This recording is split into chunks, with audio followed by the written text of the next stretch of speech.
આજરોજ ગોંડલ માર્કેટિંગ યાર્ડમાં ધાણાની આવક કરવામાં આવી હતી અને જે રીતે સમગ્ર સૌરાષ્ટ્રના ખેડૂતોને ગોંડલ માર્કેટિંગ યાર્ડ ઉપર ભરોસો છે, જે રીતે આખા દેશમાંથી વેપારીઓ મોટી મોટી બ્રાન્ડેડ કંપનીના મસાલા કંપનીના માલિકો ગોંડલ માર્કેટિંગ યાર્ડમાં પોતાનો માલ ખરીદી કરવા આવે છે, એ રીતે ખેડૂતોને પણ એટલે જ વિશ્વાસ છે કે અહીંયા પોતાની મહા મહેનતે પકવેલા પોતાના માલનો ભાવ સારો મળે છે.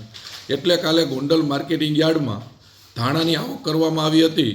ધાણાની અંદાજિત 1,50,000થી પણ વધારે બોરીની આવક થઈ હતી.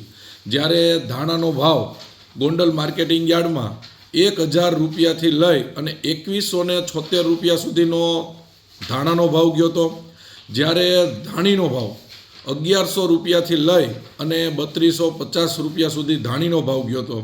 આવી રીતે ગોંડલ માર્કેટિંગ યાર્ડમાં ખેડૂતોનો બહુ જ ધાણાની આવક થઈ અને આ રીતે ખેડૂતોને ભાવ મળ્યા હતા.